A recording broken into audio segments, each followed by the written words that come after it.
Hello, everyone. I'm your host, Laura Greiner, for today's Swine It podcast.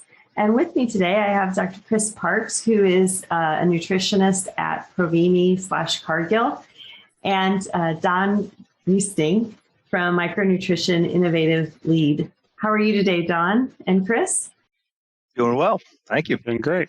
Hope you are. Yes, doing well. Thank you. Well, for our audience today, I think it would be good to have you both introduce yourselves a little bit, just so that they have a little bit of understanding as to who you are.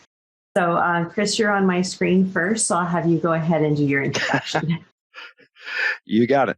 I've been with Cargill now since late January, so I guess a little over 8 months. I've been working with Cargill as a swine nutritionist, working with customers on different things, whether it's products, on-farm evaluations, nutritional guidelines, formulating things like that.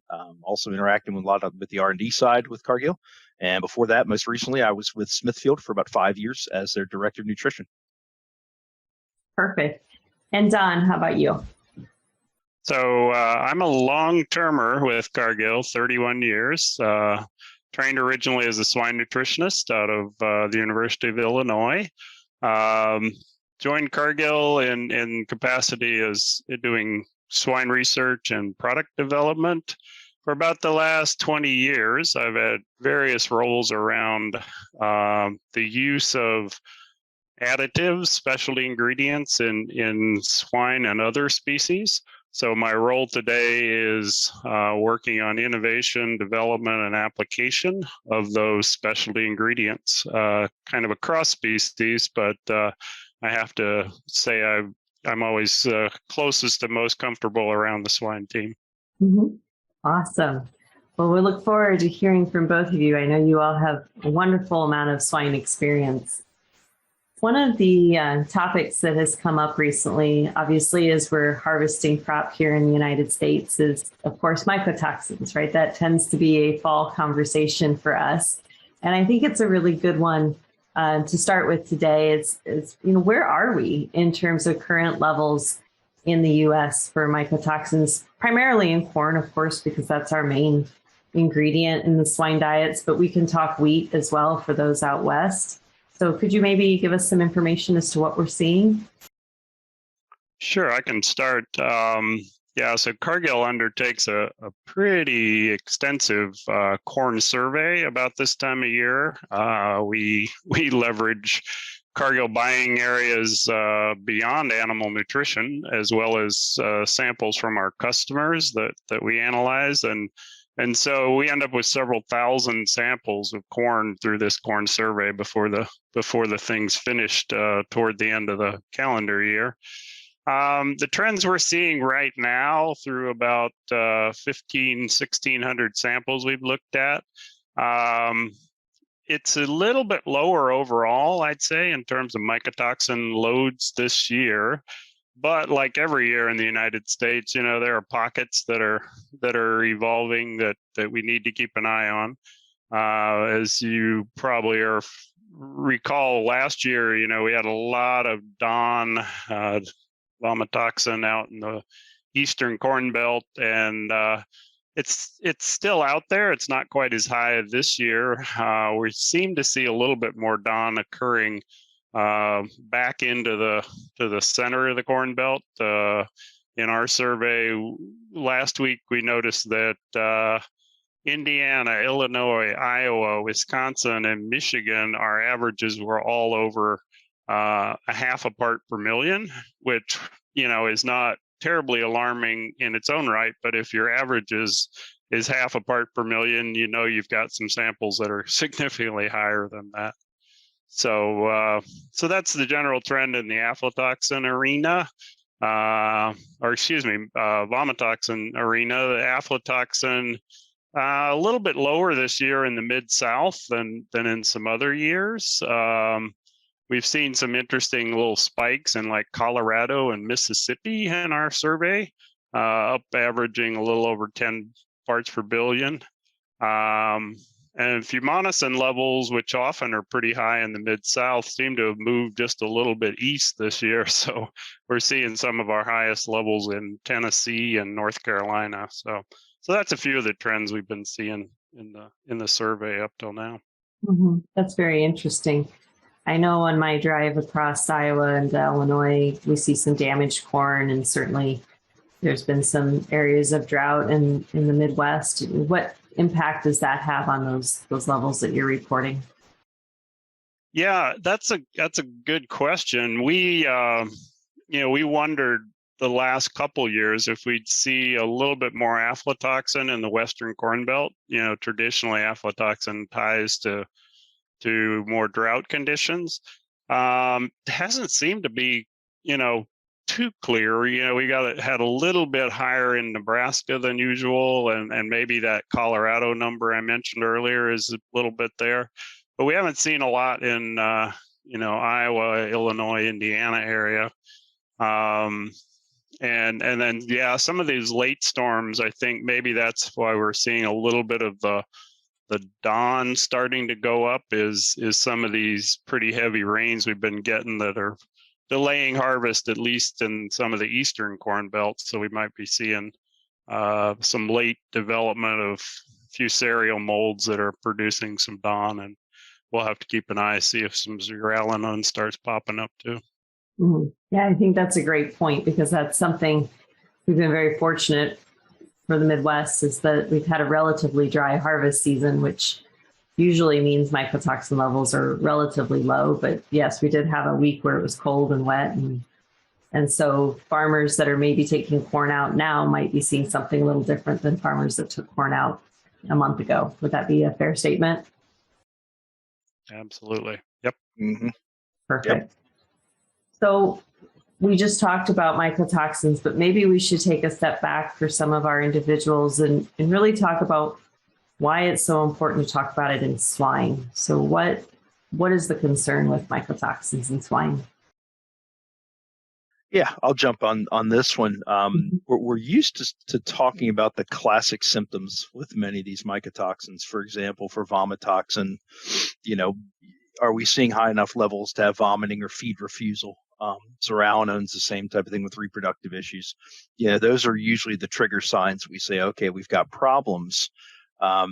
This year doesn't seem to be one of those years where you're going to see many of those outright symptoms and signs. We don't have the Don crisis that we did last year, or the last 2 years in the Eastern Corn Belt, as Don mentioned.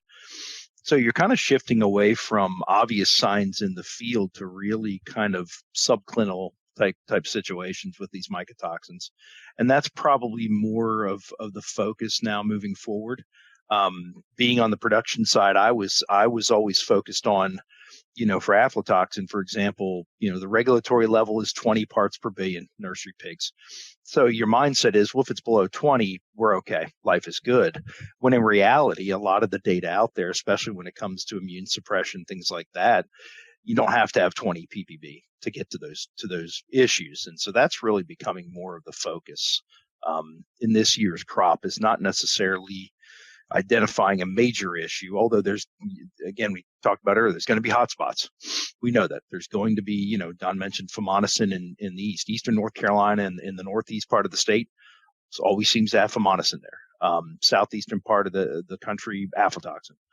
You're going to have some of those pockets here and there. So you will see some of those frank signs. But I think overall, on the average, it's going to be more of these subclinical issues that we're going to be dealing with these pigs. So what's the typical mode of action of these mycotoxins?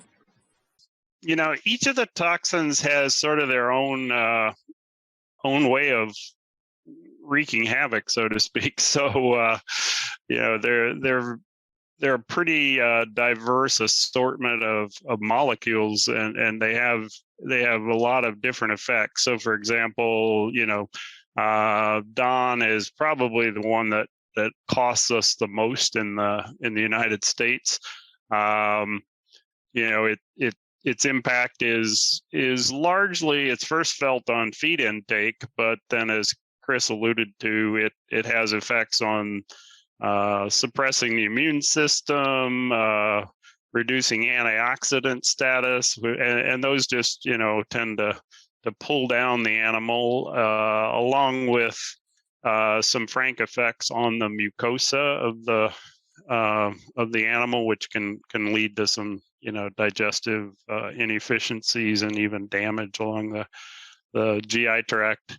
Zearalenone, on the other hand, is pretty much it's viewed as for its reproductive effect, and it acts a lot like an estrogen, but except that it doesn't function as one. It just kind of blocks the receptors and causes problems with the reproductive system. But it also is immunosuppressant. It can also have some effects on some of the immune cells, as well as suppressing antioxidant status. Aflatoxin, in a way, it's the worst actor. It's probably the most toxic and even carcinogenic mycotoxin that we deal with. As Chris alluded to, we're talking about 20 parts per billion, whereas with some of the others, we're talking, upwards to a part per million. So aflatoxin is a very potent toxin. It tends to wreak havoc on the liver, which of course is a super important organ and can cause then in turn all kinds of systemic effects that derive from that damage at the gut level and then in the liver. Fumonisin's kind of an interesting actor because it takes a pretty high dose of fumonisin to get a frank, quote unquote, toxic effect. However, it seems to be one that aggravates other toxins, makes their effects worse, and again can be kind of immunosuppressant, and it also tends to exacerbate issues with respiratory disease, and that of course can have a massive impact on a herd performance and health. Chris, you want to add any comments? Yeah, that's fumonisin. Yeah, ending on fumonisin is an interesting one because the data on swine, there's not a ton out there. Pulmonary edema in sows, I believe, is one of the things you may see at high levels. Below that, and especially because it's not a regulated mycotoxin. It's not an action level. It's not I don't even think it's an advisory level, but it's pretty low there on the radar. But it definitely can have impacts. Some of the things I've seen, impact in vitro on alveolar macrophage function. So you think about something like that, you're never going to see that in a herd per se, but it's there. It's going to impact it when you have other respiratory challenges. And that's where I think probably the most important part of these mycotoxins, especially in a crop season like this, come into play. They're quiet. You're not going to see those outward signs all the time, but they do have an impact. So it almost becomes more important at this point to address them early on versus reacting. We tend to react to something when we see it in the field. This is one that you're not going to necessarily be able to pick out or tease out of the different production or health issues that you're having out there. Mm-hmm. So. Yeah, I think that's a really good point. I know from previous experience, I've been in systems where we've seen what looks like a zearalenone toxicity of some sorts, right? So swollen vulvas, irregular heats, and so forth on the reproductive side. But yet, when we look at the action points or the action levels on the results, we're not really seeing anything where we say, oh, zearalenone is above the actionary level that we would typically want to respond to. But yet we have zearalenone and we have a little bit of vomitoxin and we have some fumonisin. They're all below the threshold, but acting together, they create a challenge for us. And I think that's something that we need to really talk about, because a lot of times when we do research, we focus on zearalenone or we focus only on vomitoxin and its response to pigs, but they do interact. And so let's pick on zearalenone because I'm talking about it. But what interactions do we typically see with zearalenone and vomitoxin and the others? Yeah, so first of all, just so everybody understands, zearalenone and DON can be produced or are produced generally by the same fusarial species. So the same fusarial molds produce both of those toxins. And an interesting thing we've seen from our survey work is we rarely see an elevated zearalenone sample that doesn't also have elevated DON. Now, they don't always operate the same way in reverse. In other words, we do often see DON levels that are elevated and not have elevated zearalenone. but that obviously points to the fact that, hey, they're going to be present a lot of times, together. And as you alluded to, Laura, sometimes they're going to look like they're quote unquote below threshold levels, but because they have, both have aggravating effects on the immune system and antioxidant status, and actually they both can act on the reproductive tract. Obviously, zearalenone is much more widely recognized for that. But there's some evolving work with Don that shows, it can also limit like oocyte maturation and embryo development. Both toxins can affect granulosa cell development and lead to even reductions in progesterone and estradiol formation. So, you're messing with the hormone levels, you're messing with the reproductive tract functions, and again, the two in combination seem to be, making matters worse. And I think it's, Chris, you probably want to comment on this, but it's that's an area of, well, we look for that zearalenone level, and it doesn't seem to be above a threshold level. But boy, there sure seem to be some signs that suggest it's been here. I've chased after mycotoxins in feed. I can't tell you how many times, and I consider it almost like a thief in the night. By the time you see signs and go back and try to take a feed sample, a lot of times you're not going to find anything. It's one of those pulses that may come through. We had a recent thing we were discussing with a group about having, and this was actually Sal's prolapsing, kind of went through a little bit of a prolapse storm. It also happened to coincide with cleaning out feed bins and things like that. And I've seen it before, especially we had it in the southeastern United States. 2 to 3 week storm of prolapses at a sow farm, and then it disappears as quickly as it came on. And so you have to look at that and think, well, what else happened there? Did something break off? A chunk of something come through that brought these mycotoxins in combination even? You won't even see that. And that's where your sampling and your analysis, it's hard to pick those things up, especially some of the larger systems, the amount of feedstuffs they go through. Crisscrossing the country with different ingredients coming from outside the country at times, it's extremely hard to predict where you're going to see some of these issues. So, yeah, I think that's a very good point. And I've had those discussions with other nutritionists. It's even thresholds, right? What threshold does a nutritionist consider acceptable and when to act? And zearalenone is one of those that we typically do have a little bit of an argument on, because some say they see it at a lower level than what maybe we've seen it in the past. And so what are you finding out about zearalenone today? That's an interesting one. I'll let Don speak too. He and I were just talking about it the other day, actually. Some of the impacts of zearalenone on gilt development, for example, or sow productivity, 2-3 parities down the road. He was speaking to the fact that the impact of exposure to zearalenone early on in that animal's life can impact production later on, or even Don even mentioned intergenerational, generations past that.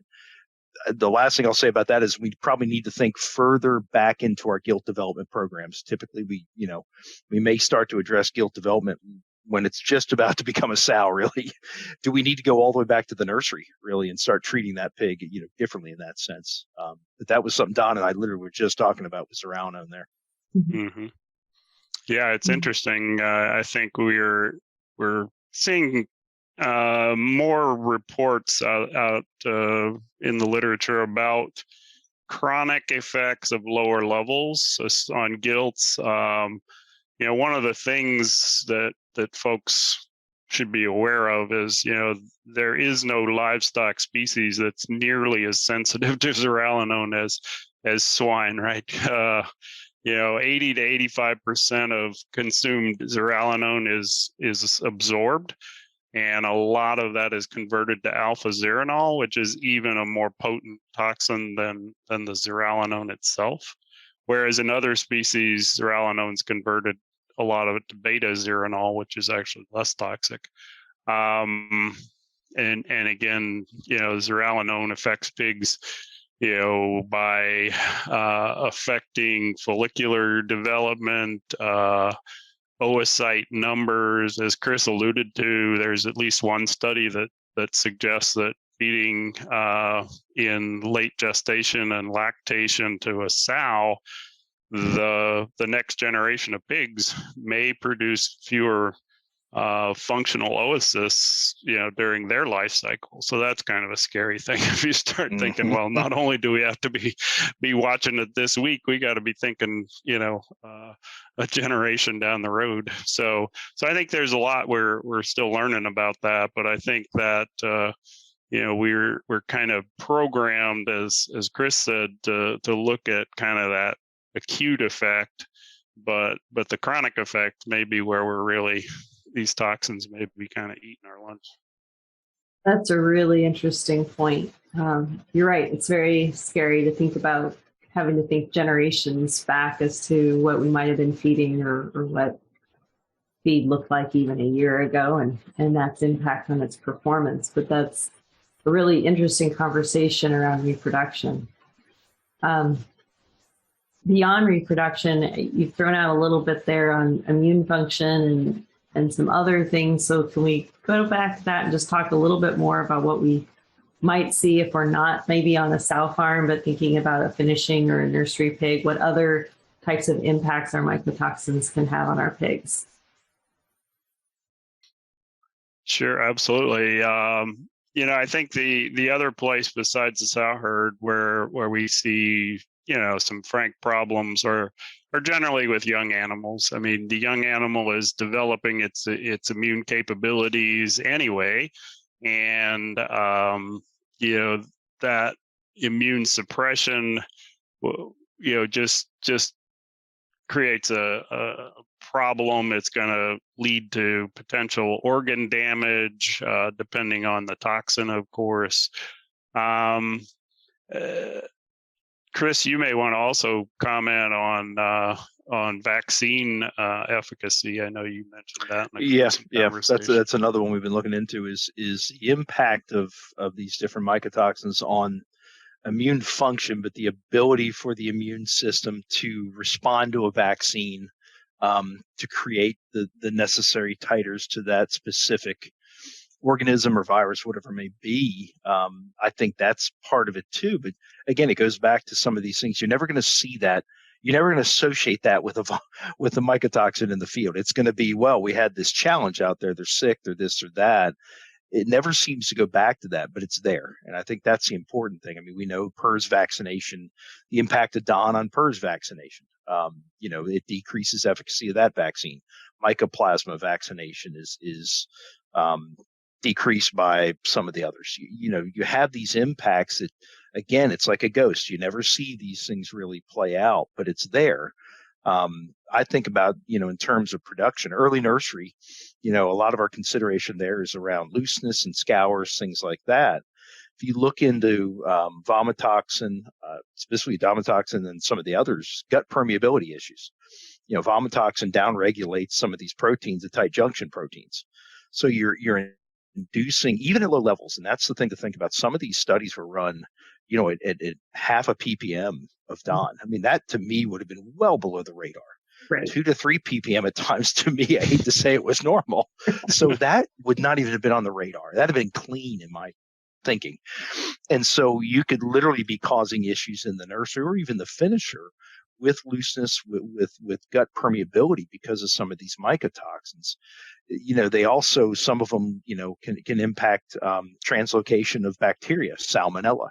These things can now get across that gut barrier. So again, that would become a quote unquote, it's a veterinary issue. Well, they're sick. They've got salmonella. That's the problem, blah, blah, blah. But at the same time, something in the feed may have been actually leading to that, which I know we don't want to go to yet another thing in the feed that could cause that issue. But in reality, that is something to consider at these low levels. It really, for me, it's changed my strategy and thinking on addressing mycotoxins. Years ago, it would have been, well, if I have higher levels and I see frank conditions, then I'm going to put in a mycotoxin additive or binder. If not, no, I'm going to save the money. It's not worth it.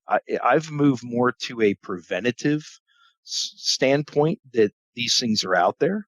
They're always out there. There's more out there now than I think there ever has been.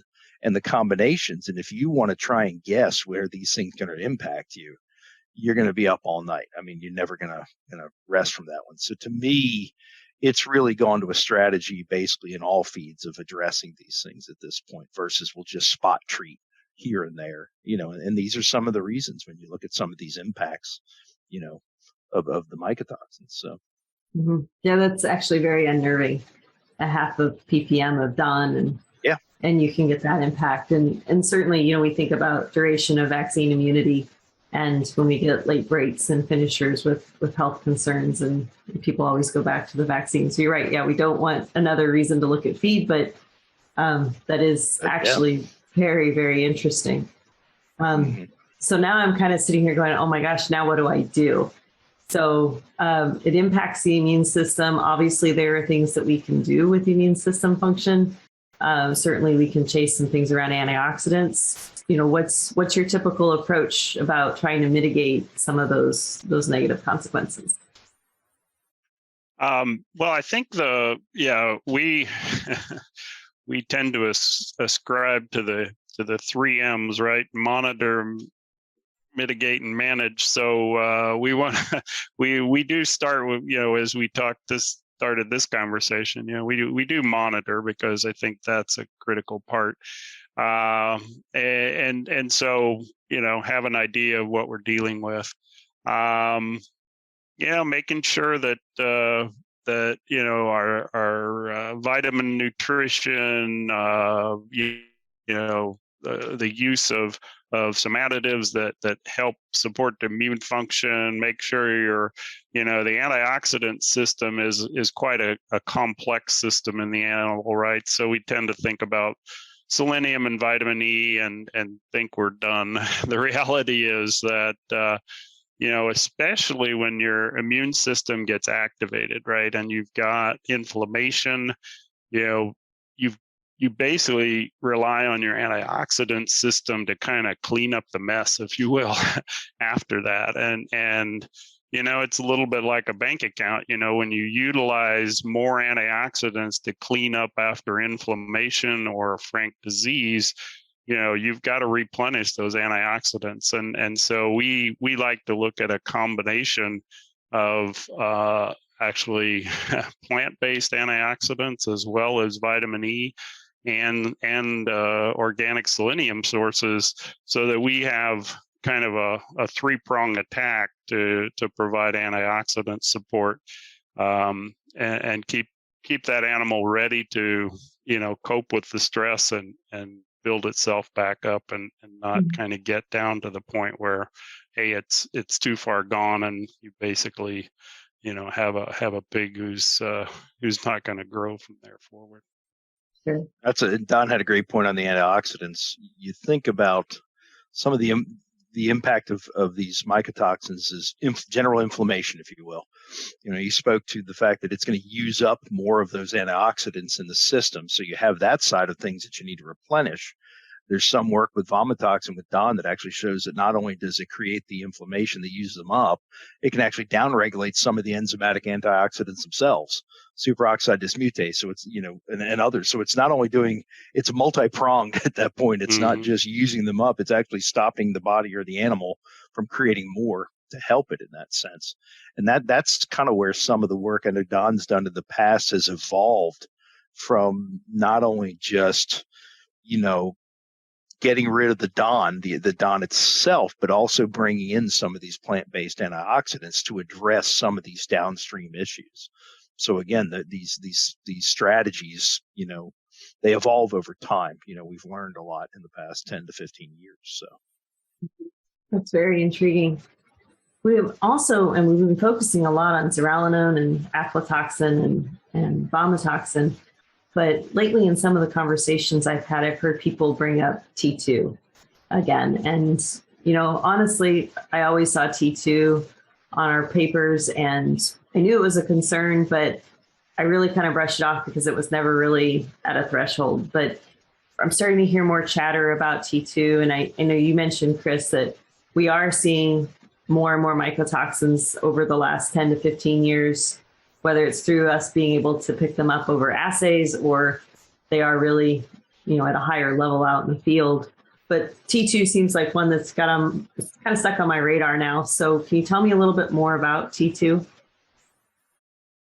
Yeah, so just for a little bit of bookkeeping, T2 is one of this large and fairly diverse family referred to as trichothecines, and so those are mostly produced by fusarial molds. There's apparently over like 200 relatives in the trichothecene family, and they tend to be divided into two types. So the type A includes T2. It also includes HT2, which can either be a metabolite of T2 that's formed in the animal, but it can also be formed in plants. 𝘗𝘃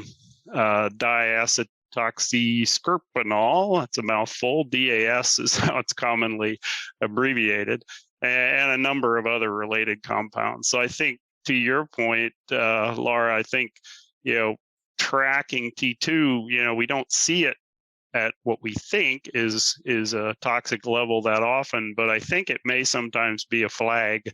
If you see a little bit of T2, you may have some of its ugly cousins kind of hanging out in the bushes there as well. So that that family of trichothecines are ones that we need to learn more about. But I think you're right, and then they have some nasty effects.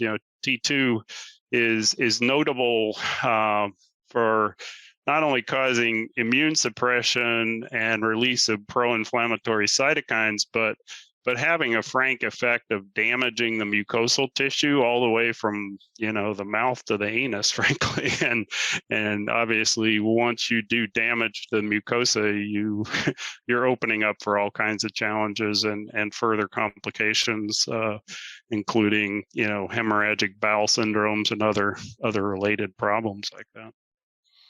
That's one we used to only worry about back when I was doing more poultry work is turkeys and broilers and mouth lesions. Other than that, you never even thought about it. There's a lot of groups that most likely don't even test for T2. And yet you look in some of the European work, they have an action level for T2 in pigs. So there is something there to be concerned about. And as Don mentioned with those mucosal lesions, that was another one, where, translocation across that barrier, salmonella, can actually get across that barrier more easily with T2. And so yet another one that we're probably not even on the radar at this point, but yet the more you look, the more things you're going to realize are out there. And it makes me think about, too, and we're going back to zearalenone, but several years ago, we never used to look at soybean meal for zearalenone, things like that. Well, lo and behold, you start looking and guess what's there? So T2 is probably another one of those. The more you look for it, the more you're going to probably start finding these things. Mm-hmm. Crop production techniques have changed, no-till agriculture, the environmental weather's changing, all of this. And so you're seeing things pop up in areas that you never used to see certain mycotoxins. Southeast used to be aflatoxin, hot and dry. Well, now you can get vomitoxin in the Southeast just as easily. So I think a lot of the rules are changing at this point when it comes to mycotoxins. Very interesting. The other thing I've heard some discussion about is masked mycotoxins. And I don't really understand much about that. So can you communicate what you're seeing and hearing about masked mycotoxins? Yeah, there are a few different terms that are used, but yeah, masked mycotoxins, basically, you're adding you're adding some kind of a reactive group, an acetyl group, a methyl group, a sugar moiety, and changing a little bit of the mycotoxin, but not making it non-toxic. So Don's a good example, right? So Don, not only is deoxynivalenol a common molecule, but quite often it will attach an acetyl group to either the 3 or the 15 carbon, and so then you have acetyl Don, or you get a glucose attached to like the 3rd carbon, and then you call it Don 3 glucoside, and these products, the tricky thing about them is they are toxic to the animal, but they aren't always picked up when you're screening, especially if you're doing quick tests. And even some of the traditional HPLC or GC type work, you're not always going to pick those up. And so, again, you kind of, you think you're good when your DON level is, at a half a part per million, but you don't know that you might have 250 parts per million of acetyl DON and 700 parts per billion of glucosides. So it's that's kind of where the mask concept comes in. Is you're getting more challenged than you're coping with. Mm-hmm. And so from that, what kind of mycotoxins should we be thinking about from an emergent standpoint? I know our assays and our tests are limited. We've always talked about that. Well, just like you mentioned now, we might see DON, but we know there might be lots of other versions of DON that we're not picking up. So one, what do we see coming down the pipeline, and how are we trying to expand our assays, if you will, to try to capture some of these other components that really are having an impact on our pigs? Yeah.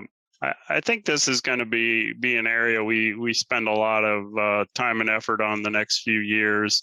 Again, these mast toxins are an example. These cousins that we've alluded to within the trichothecene families, they can, they're, are they emerging, or that we just haven't quite figured out how to account for them entirely? And then, particularly within the fusarial molds, there's another family of toxins that we're kind of keeping an eye on. I always have to check on the pronunciation. So 𝘮𝘪𝘀𝘀 or 𝘺𝘰𝘃.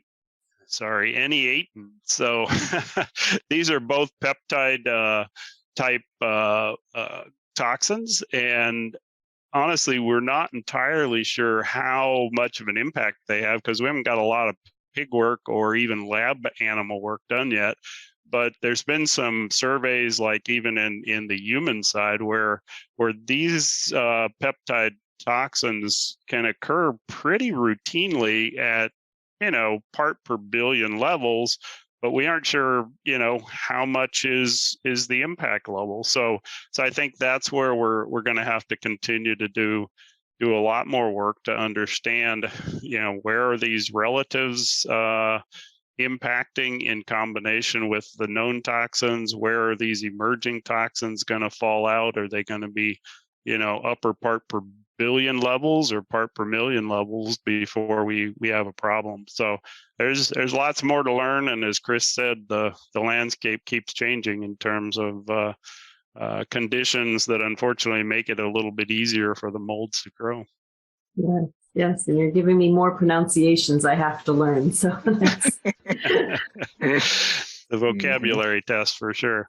Absolutely, and spell, right? Still some days I can't spell 𝘬𝘪𝑚 to save my life. So the big Z. Yep.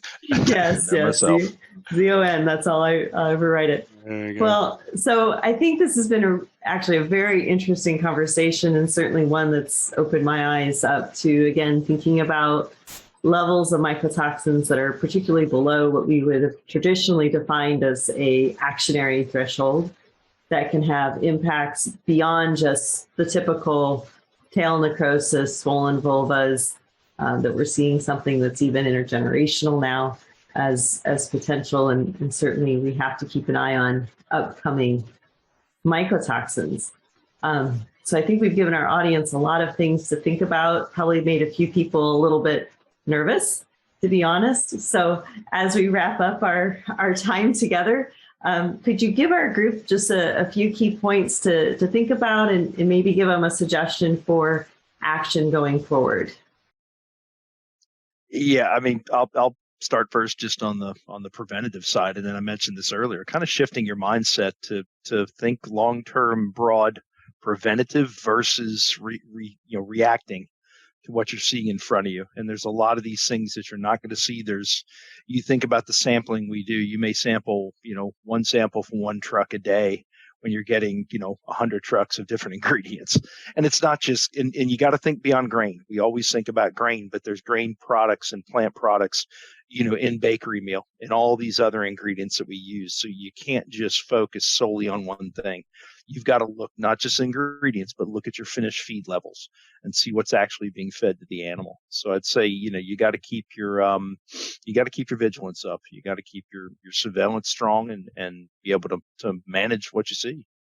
So very good, Chris. How about you, Don? One piece of advice that I tend to give people is, and it builds off of Chris's point about, sampling one truck a day or something like that. You gotta recognize that while the analysis is really getting, better and more accurate, it still comes down to good sampling, because toxins grow in pockets and molds grow in pockets, and so the toxins are there. So they're not uniformly distributed.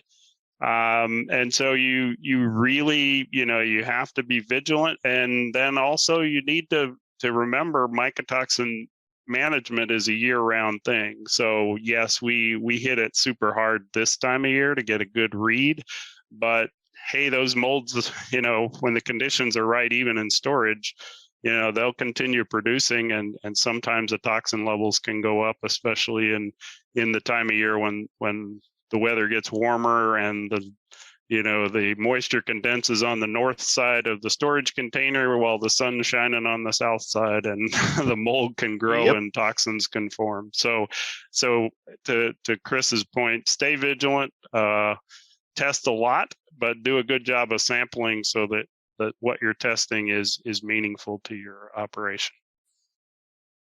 Well, perfect. I've certainly enjoyed our conversation today. For our audience, this is Dr. Don Giesting and Dr. Chris Parks from Cargill Animal Nutrition. Again, thank you, gentlemen, for your time today. I've greatly appreciated it. Thank you. Enjoyed it. Thank you, Laura. Imagine if, with a few key concepts, you could have the potential to create a massive positive impact by bringing from hundreds of thousands to millions of dollars for swine producers. Join us on this small group and go to the next level of swine nutrition on this 7-week-long elite online training in applied swine nutrition and feeding by myself and my world-class invited speakers. Additionally, you enjoy an exclusive community to exchange ideas. Go now to www.eliteswinenutritionist.com.